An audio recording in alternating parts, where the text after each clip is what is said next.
Spicy take. You don't need more Instagram followers. You need more people on your email list. Contacts you actually own, who see your messages and book your services. And if your list isn't growing, chances are you're making one of these 5 mistakes. So let's fix that. Before we dive into all the mistakes, let me tell you why this actually matters. Email still has one of the highest ROIs in digital marketing. We're talking like $42 return for every dollar spent, which is pretty insane when you think about it. Plus, unlike social media where the algorithm decides who sees your stuff, you actually own your email list. No one can take that away from you. And here's my favorite part. It's great for rebooking clients, getting reviews, doing upsells, and all those seasonal offers that keep your calendar full. You set it up once and it keeps your clients engaged while you're out there, actually doing the work. All right, now let's hop into our first mistake. Number 1, you have no lead magnet, which means you have no list. So what is a lead magnet? It's basically a valuable freebie that you offer in exchange for someone's email address. Think of it like the free samples at Costco, except instead of giving away tiny cups with a dime-sized amount of pizza, you're giving away something that actually helps your potential customers. Not that I don't actually appreciate the snacks, Costco. Here's why it's costing you. No lead magnet means no reason for someone to sign up. So your list isn't growing, and you're missing out on warm leads who were interested but then just disappeared. But here's the real value of getting someone on your list. When they actually need your service, you want to already be in their inbox. Maybe they downloaded your home maintenance checklist in March, but they don't actually need an HVAC repair until July. Guess who they're going to call when their AC breaks? The contractor who's been sending helpful tips all year, not the random guy they have to Google again. The fix is simple. Offer something actually useful, like a free estimate checklist if you're a contractor, a skincare routine guide if you're an esthetician, a legal FAQ download if you run a law office. Pro tip, keep it short, actionable, and something you can easily send by email. Nobody wants a 47-page PDF that they'll never read. Trust me on this one. Mistake number 2, your sign-up forms are hidden or way too complicated. Look, we've all landed on a website where the sign-up form had 20 different boxes asking for everything from your email to your mother's maiden name, and we're all just like, nope. If your form is buried somewhere on the 3rd page of your website or asks for way too much info, no one is gonna fill it out. Period. End of story. The fix?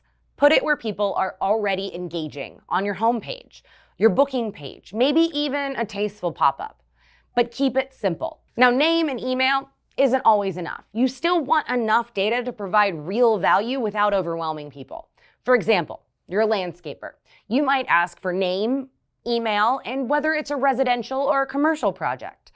Maybe even throw in a quick, hey, how did you hear about us? Social media, billboard, or from a friend. Short, sweet, but now you actually have something useful to work with. The key is striking the balance.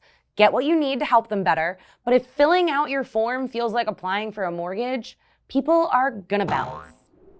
Mistake number 3, no segmentation, which basically means one size fits none emails. Here's what happens when you blast everybody with the same generic message. People tune out faster than you can say unsubscribe. Your open rates tank, engagement goes down the drain, and people start treating your emails like junk mail. The fix here is segmentation. Basically, you group your email list in your CRM based on stuff like service type, booking history, or whether they're a new or returning client. For example, if you run an HVAC business, new system installation customers get maintenance plan offers. Emergency repair customers get preventative maintenance tips. Annual maintenance customers get seasonal tune-up reminders. It's like the difference between getting a generic, hey you, versus getting a message that feels like it was written for you. Which one are you more likely to open? Mistake number 4, you have 0 automated follow-up. This one kills me because the cost is huge. Misleads, lost trust, and absolutely 0 repeat business.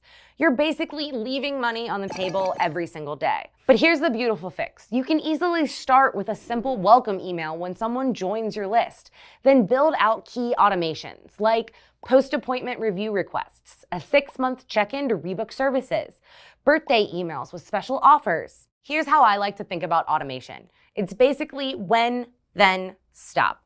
We actually have a whole video where we break this down, but an example looks like this. When someone schedules an appointment, then send them a 24-hour reminder, and then send them a 1-hour reminder email. And stop when the appointment is complete or canceled. See how easy that is? It's like having an assistant who works 24/7, keeping you top of mind without you having to do anything. It's honestly kind of magical when you think about it. And mistake number 5, this is a big one, treating email like it's one and done. If you only email people when you want to sell them something, your audience is going to stop paying attention real quick. Your list goes cold, and suddenly you're just another business in their junk folder. The fix: use email to actually build relationships, not just push promos all the time. Try stuff like appointment confirmations and reminders, quick how-to tips and seasonal advice, review requests or referral asks, just helpful stuff that makes their life easier. When you send value-packed emails, you get more opens, fewer no-shows, and way higher lifetime value per client. It's like compound interest, but for relationships. Here's the thing. If you fix just one of these mistakes this week, you'll be ahead of most small businesses out there.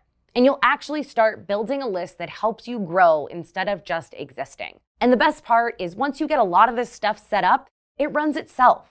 You can focus on doing what you do best while your email system keeps working in the background. Now, I know this might feel like a lot to tackle on your own, so if you want to automate your emails, build your lists, and keep your calendar full from one simple dashboard, that's literally what Thrive was built for. I'll drop a link below if you want to check it out. But honestly, if you just pick one of these mistakes and fix it this week, you're going to see a massive difference. And hey, if you need ideas for your lead magnet or email sequence, drop a comment below.